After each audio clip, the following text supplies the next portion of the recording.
Well, thank y'all for coming.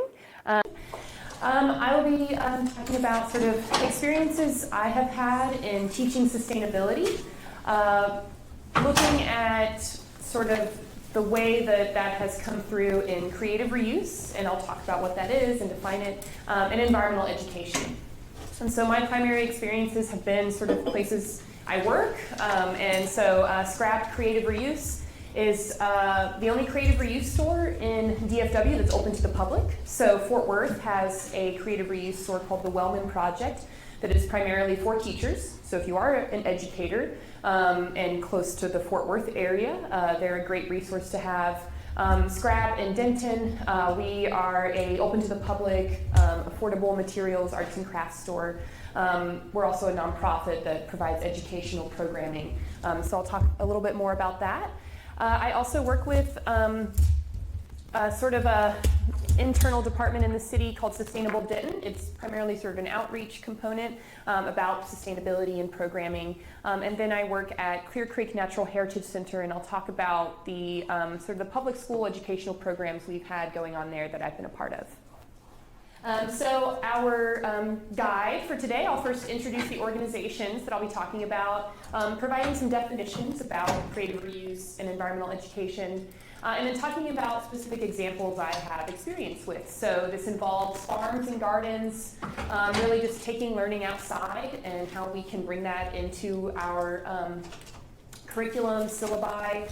Really, I want to offer resources that can help provide you materials or a starting point to incorporate sustainability and environmental education into your curriculum. So I don't really go in depth with maybe certain core criteria or specifics to different school districts, because really I think a lot of this can translate depending if you're working with homeschool groups or private schools, public schools, and just different requirements that you might be working to sort of fit around.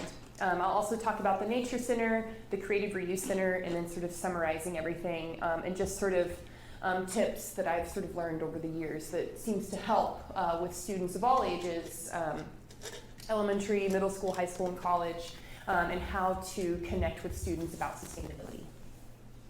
So a little bit about me. I'm currently, my name is Rachel Weaver. I am the director of Scrap Denton, the creative reuse store in Denton. We are a 501c3 nonprofit. I'm also the garden manager at Clear Creek Natural Heritage Center. It is a natural heritage center and nature park. It is Army Corps of Engineer land that is managed by the city of Denton. And I've worked out there as an intern and helping to facilitate the school field trips and manage a sustainable garden there, teaching workshops, seed saving classes, and those sorts of things. In my community, I'm also a board member and producer on KUZU, a community radio station in town. You have to listen online if you're outside of Denton because we have a 3-mile radius on the FM station. But we are a community radio station, and I provide educational information there. I've also published on environmental imagination and sustainability topics. So my sort of passion with sustainability is to inspire people and to understand how we imagine and interact with our environments and how we can incorporate sustainability into educational opportunities. So I was previously the market vendor coordinator at the Denton Community Market, a local nonprofit in Denton, working with farmers and small businesses at a market. I taught philosophy at Tarrant County College. I worked at a local sustainable farm in Denton, in grad school as a research assistant, and worked on environmental philosophy programs. So really been working towards understanding the impact of environmental sort of sustainability and how we can inspire people into changing their behaviors. So this is a very brief, there are many definitions of sustainability, right? We're here at the Sustainability Summit. So this is sort of a very simple definition that we provide when we do teacher training, just to give sort of an understanding of what sustainability is. And really, what I sort of see come out the most at me in this sentence is sort of those last couple of words. But sustainability is defined as the avoidance of the depletion of natural resources in order to maintain an ecological balance. I think that idea of ecological balance is something that can really be sort of parsed through. So very simple explanation. All of these terms could be sort of parsed through to understand more in depth what that means to sustainability and sort of protecting natural resources. But I think ecological balance is something that is really striking to that definition. So a little bit about the organizations I'll talk about. Scrap Creative Reuse is a 501c3 nonprofit. It's actually a national nonprofit, started in Portland, Oregon, and was started by teachers who had leftover materials from their classrooms and they didn't want to just throw them in the landfill. And so they started bringing them together, offering them for free or at affordable cost to other teachers, and starting this circular economy. So that's what a lot of what creative reuse is about, is that we have stuff. We have lots of stuff. We've already made it. It's already in existence.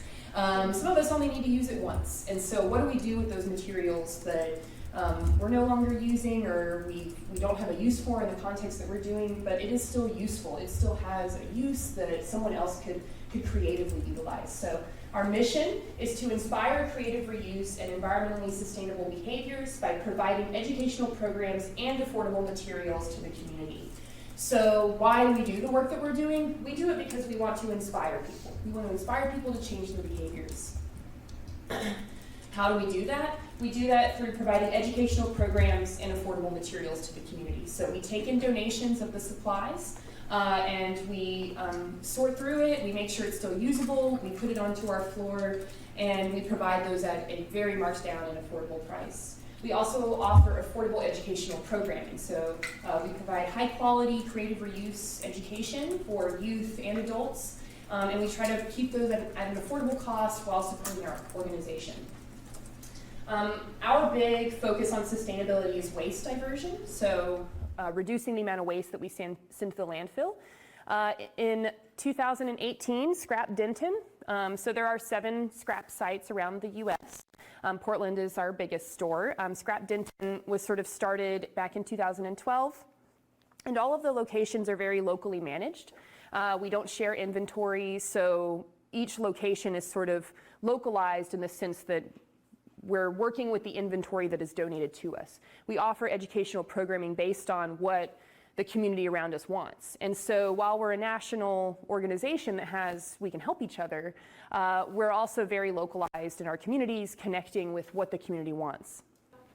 We like to talk about this number. We feel pretty proud of this 24 tons of usable materials from the waste stream in Denton in 2018 alone. That feels great. We like to tell people that's 4 elephants. Just Denton, yeah. So 47,000 pounds in 2018. And that feels great. That's something that we can help educate people about. When you look at other statistics, that is a drop in the bucket. In 2012, US Americans produced 262 million tons of waste. That was 2012. We don't have I couldn't find a stat for recent numbers, but let's assume that we produce more waste now than we did in 2012.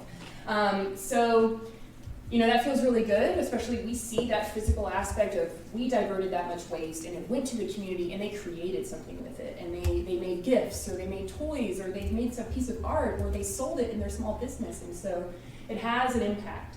But it's also, in sustainability, it's always that sort of uphill battle of seeing what your impact is in the larger scheme of things. But what's really essential is that we're changing behaviors. And so we're starting to get people to think about how they can reduce waste.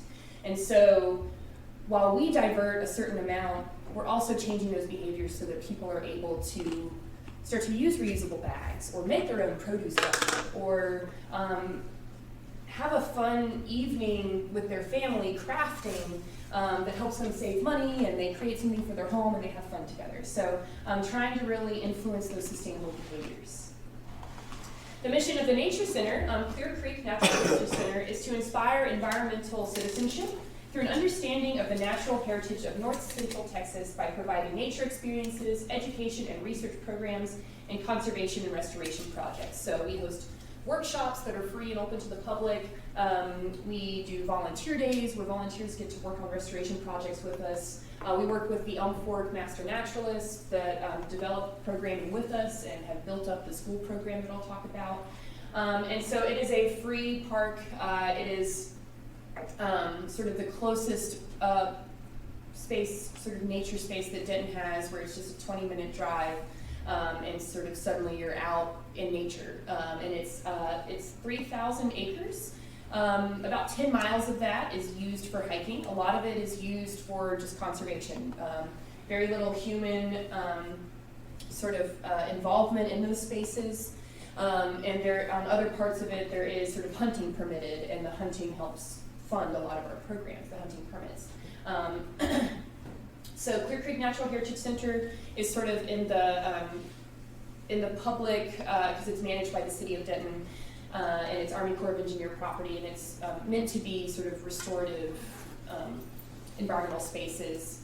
And we're also sort of the backflow for Ray Roberts and Lake Louisville. So whenever those lakes are high, we get the we get the draining that they do. So all the rains that we've had really have an impact on natural spaces, but those are always learning opportunities for students and helping them understand.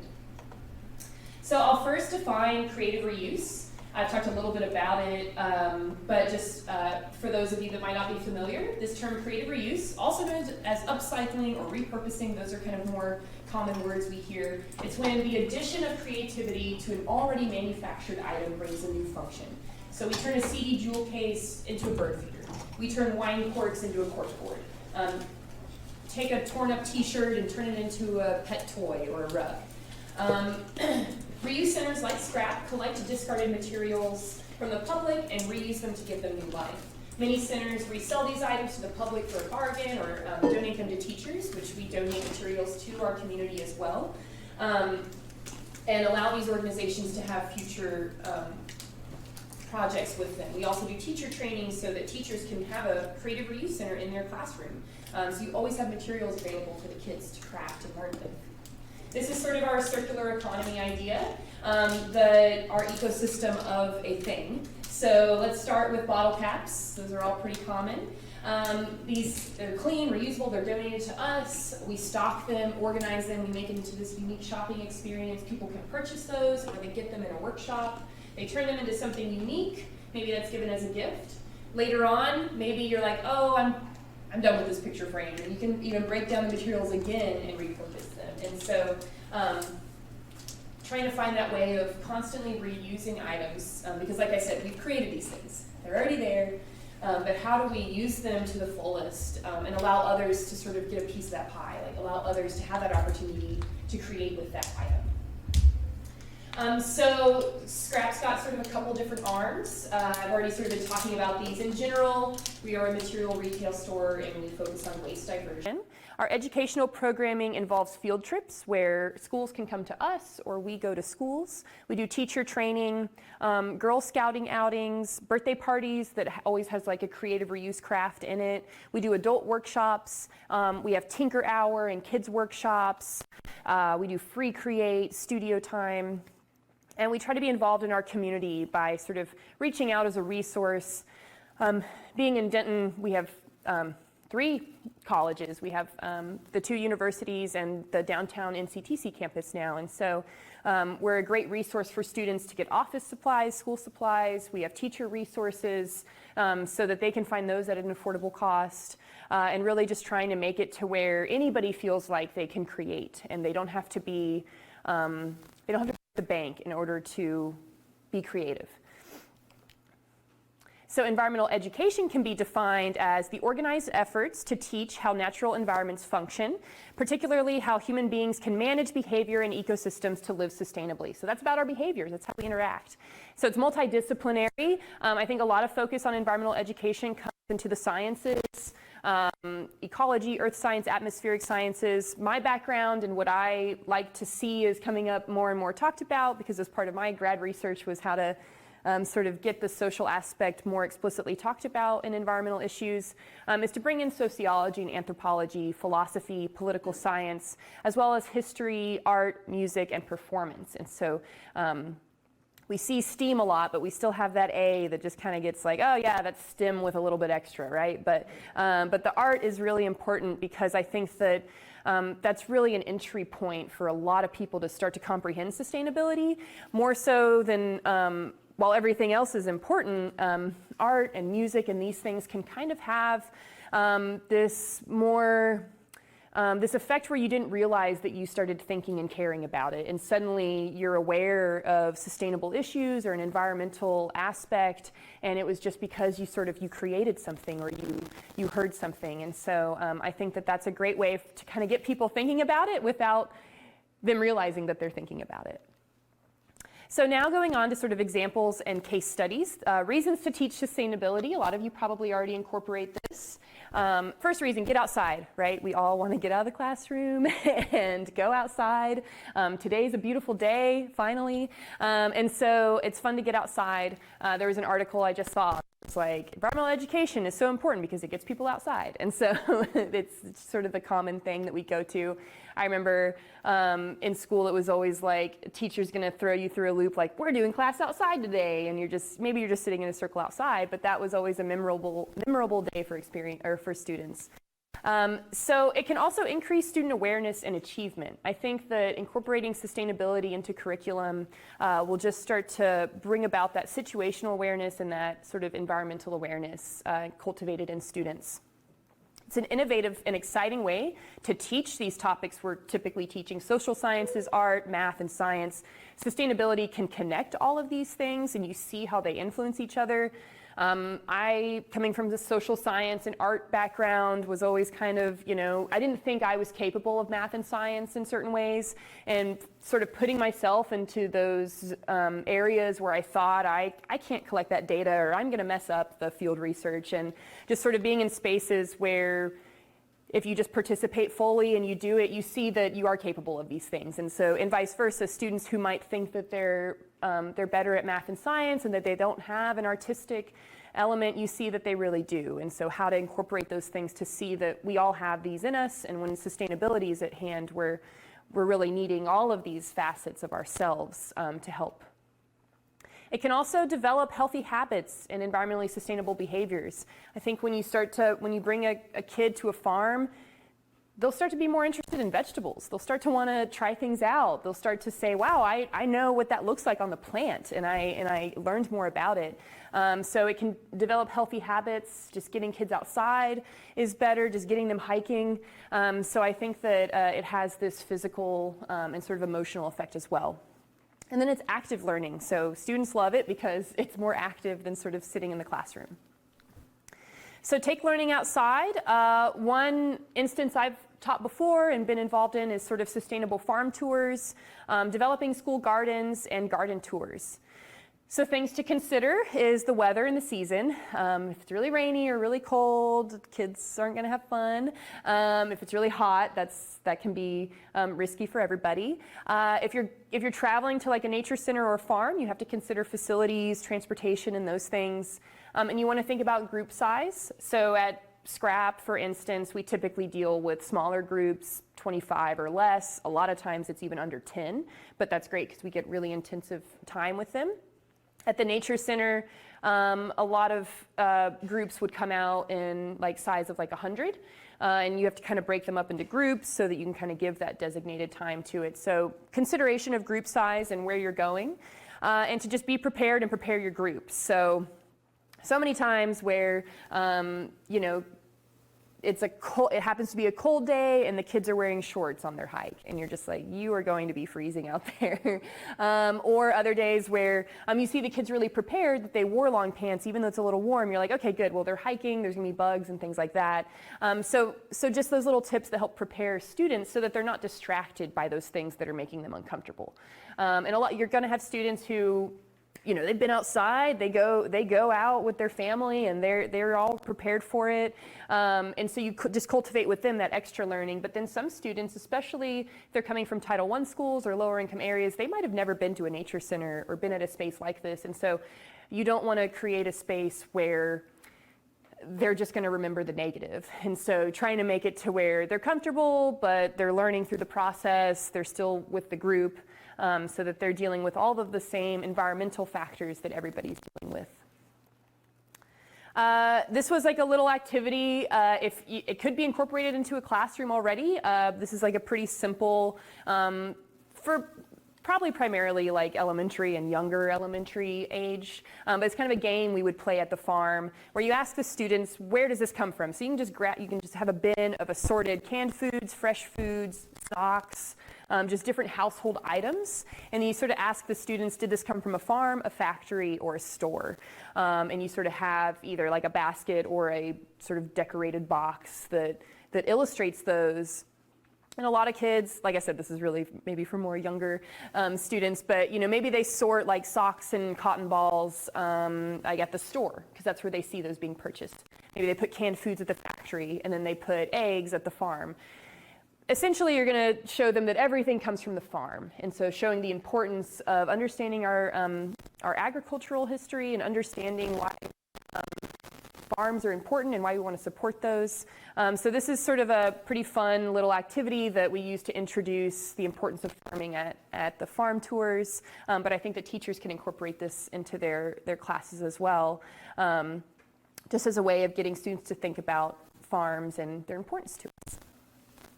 If you're able to book a farm tour and go on these things, these are great experiences that make environmental, agricultural, and nutritional concepts come to life. They can easily meet curriculum by sort of looking at these different aspects that you can incorporate. And if you are able to tour a farm or work with a farm, they'd probably work with you on specifics.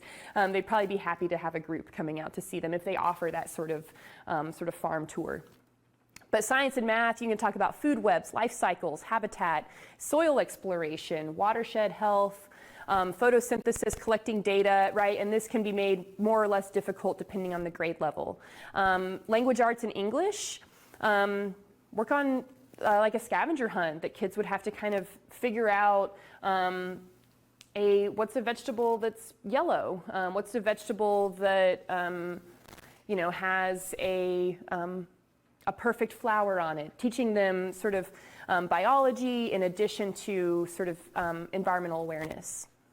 Writing letters to farmers, vocabulary development, and then nutrition and health, I think, is really where this comes in a lot. So they start to understand farm fresh foods, the importance of maybe how to grocery shop, how to find things, and just a physical activity. Maybe you're able to bring in a school garden. So in Denton, we have sort of a program with the schools that can support teachers that want to bring in a school garden. And I'll talk a little bit about it. But bringing in a school garden can be a great way that, and I think a lot of schools have started to catch on to this, and there's grants available, there's seed grants available and things like that. But if it's something that you're first thinking about, just thinking about the workload of it and the volunteers that might be required and the funding for it. Typically, vegetable gardens might be a little bit more high maintenance, but you're going to get a lot of those nutritional, educational opportunities through it. Pollinator gardens are really great. They can be very colorful.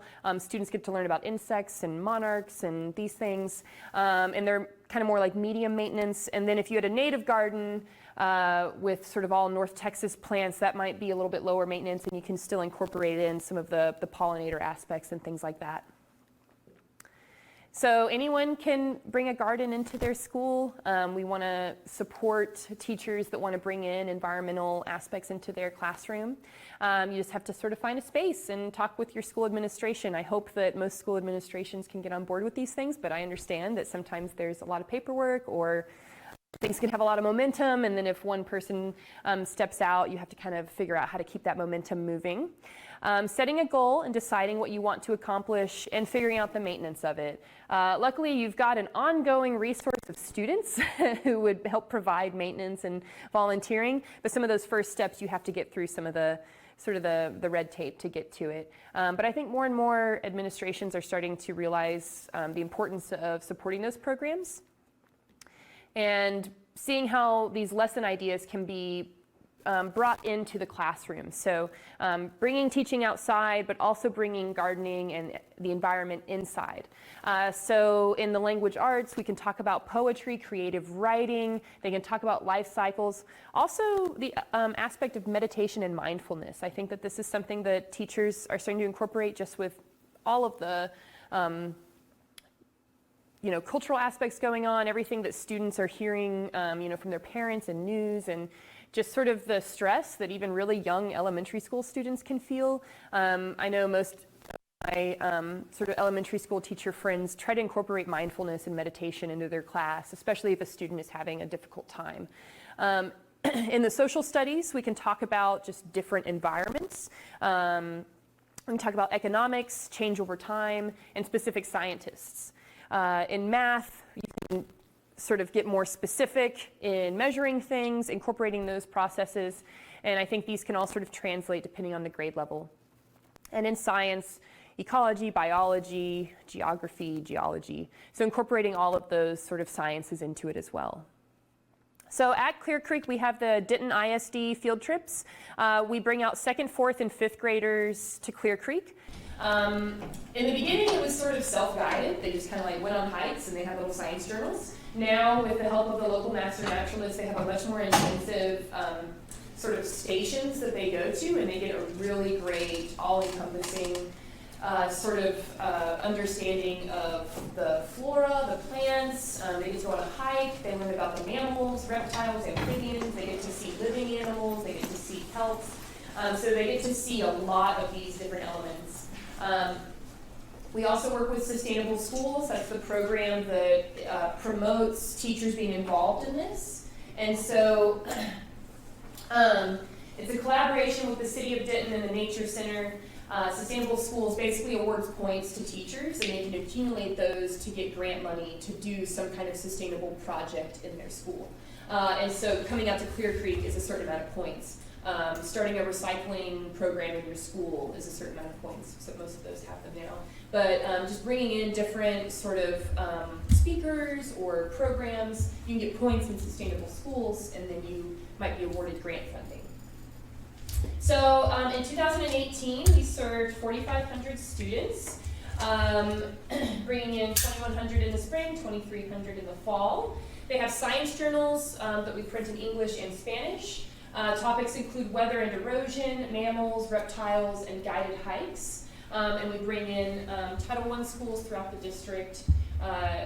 The Denton School District is a really weird geography. And so some schools are right by the Nature Center and they're used to that. Other schools come from like 30 or 40 minutes away on the bus. But they're still all within Denton ISD. So we get a lot of different income levels and a lot of different schools and sort of teaching styles even within those schools come in. And it's important that we motivate the teachers because some teachers want to be there and some don't. Or it's a substitute there and they didn't know that that's what they were signing up for. And so having these programs has really helped the program, having a master naturalist has really helped the program become I think are really great for students and educators alike. So here's just some pictures from the program. Master naturalists have hands-on learning opportunities and staff helps to facilitate that. Sustainable Schools is the program I've already been talking about, but it basically allows them to earn points for teaching lessons about recycling waste, presentations by city staff, and incorporating that into their curriculum. So SCRAP, the Creative Reuse Center, like I said, we host field trips, camps, birthday parties. For adults, we do workshops, teacher training, and field trips for college students also. We're starting to get involved with the universities that want to incorporate material reuse into their syllabi. And so I've been working with a professor in the the digital fabrications department in the art department, and she's going to be incorporating reuse into her curriculum. And so we've been discussing how we can sort of work together with the students. Field trips involve us providing creative reuse information and a craft for students to participate in.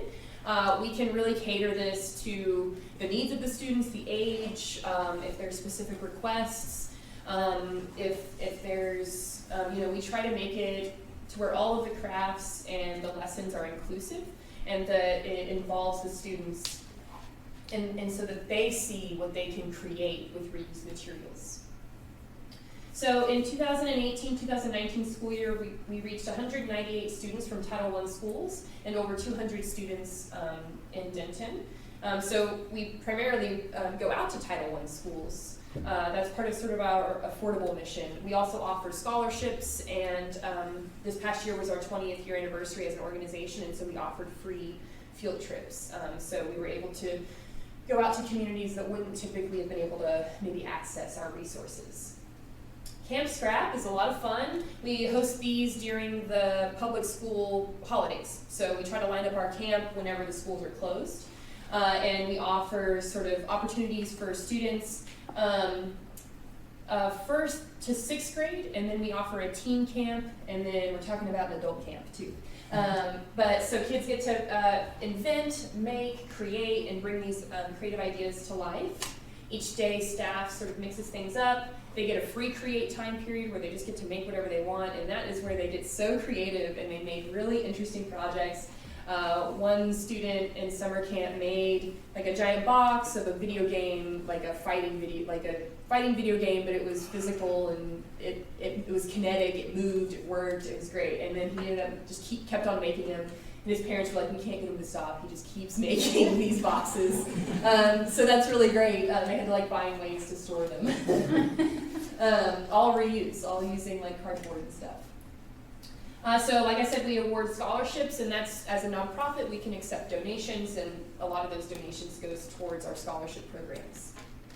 Coming up, we have some camps, and these are just to sort of show the themes that we work on. In the summertime, we would alternate our weeks of doing art camp and then ecology camp. And so you would have a focus on learning about art, always involving crafting and reuse, but then during ecology week, we would teach about specific environmental issues. We have Earth Art Camp, Outer Space, Under the Sea. We're working on other programs. In the adult education, we try to bring in projects where adults and kids can learn about upcycling. And so we did a Crochet 101, we do Sewing 101 classes, we have a holiday card making workshop, bookmaking, a little plug about, we're doing a paper making workshop at Dallas Makerspace this Sunday, so there's still space to sign up. You'll get to learn to make your own paper. That paper can be used in all sorts of different craft opportunities, and it's pretty cool to see how paper is made. So adult education is sort of a way for adults to learn about creative crafting processes, but we also want to teach like practical things. So like how to create a reusable market bag, how to create a reusable produce bag, how to incorporate these things into just your everyday living so that you can practice the sustainable behaviors that you want to. We also do teacher training. Like I said, to provide teachers resources with what are some craft project ideas. Maybe they can bring a resource or a reuse station into their classroom. We did a field trip of art education majors, and their project was about having sort of just a little tray like this where you've got all these different crafting items, and then that way kids are always able to sort of express themselves. And you have those materials available. It's not something that they have to buy or that their parent has to buy. It's something that is available to them. But we also want that to be affordable for the educator. We also know teachers are working on thin budgets. And how do we sort of cross that and provide this affordable aspect to reuse? We do free create times. And coming up at the end of November, we're doing a Buy Nothing, Craft Everything Day on traditionally Black Friday. And so trying to get people to think about consumption, trying to get people to think about how they can reduce their consumption during times when culture and society is really telling us we need to do that. Even, like people don't really go out and shop as much on Black Friday, but they shop online. And so it's still promoting that. There's still people that are receiving those orders and having to work to give that content out to people. So coming in and instead of focusing on that, coming in and making a gift, coming in and crafting, or just taking a break from all of that holiday stuff that happens. And so trying to use our mission and our space to inspire people and provide a welcoming space that people can feel like they can create without having to break the bank, or it's not a space for them. So creative reuse as a way of sort of connecting our community.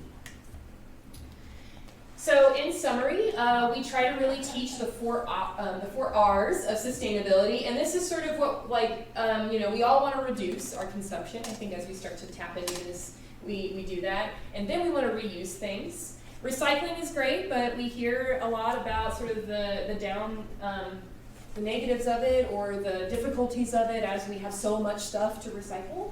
And then rot, how do we sort of educate kids about composting and reducing waste in that way? So we like to teach the 4 R's of sustainability, and really we focus on that reuse, but also the reduce element. You know, I mean, we sustain on the generosity of people that donate items to us, but it is amazing how many completely new materials with a Hobby Lobby or a Michaels sticker we get. And so people are buying these things, they don't even use them, they spend a lot of money on that stuff. And then it's for one reason or another, they don't have that, but somebody out there is going to really benefit from being able to do that, or a student can complete their project, or a mom is able to keep their kid busy on a rainy day. So just seeing the importance of reuse, because while reducing our consumption is definitely a goal, we have these things, we're gonna continue to consume these things. So just some sort of tips or ideas that I've had over the years from working in these organizations is that we want environmental education, creative reuse, and sustainability to be accessible and inclusive. And that is sort of the forefront of today's Sustainability Summit. So that's really great, all of the social equity tracks, and how I think all of the tracks have brought this in some way or another, that we really need to focus on how to make these spaces accessible to everybody, because sustainability is something we all have to participate in. So find ways to make it affordable and available and interesting for everybody. And that what's great about sustainability is that it is highly adaptable. And so you can just adapt these to whatever you need it for. It can be that you just want to teach about recycling in the classroom, or you want your students to be eating healthier snacks, and so you teach them about sort of farm fresh foods. So the thing about sustainability is that it can be incorporated in so many different ways that it can be highly adaptable. But this also adds diversity to you as an educator. You get to mix things up in your curriculum, and the students get to benefit from that as well. And they pick up on our excitement about things. And so if we're really excited about bringing in sustainability into our lessons, the students get excited about that too. The curriculum can be made more simple or complex depending on grade level, learning objectives and student goals. And a lot of this research and topics, it naturally leads to activities, hands-on learning, getting outside, and multidisciplinary practices. So it's really great to be able to tie in all of those aspects in sustainability education. Other helpful tips, like I said, the curriculum can be adapted, so kind of don't be shy, or if there's something that you're really passionate about, focus on that, because that's something you probably have a lot of knowledge about as you've researched it. And so if you're really passionate about recycling, I mean, bring that in and educate students about that sort of whole cycle of it and the importance of it, and what is the most sort of up-to-date information. In general, I've seen that it helps to have stations or categories. So not only just with students' attention span, but just kind of having that as an available resource so that students can understand the variety of information involved in sustainability, and that the ways that they learn, the unique ways that they learn, can all be embraced at once. So by having, even if you have like a little reuse material station, having all these different types of materials, you'll see what students kind of tap into.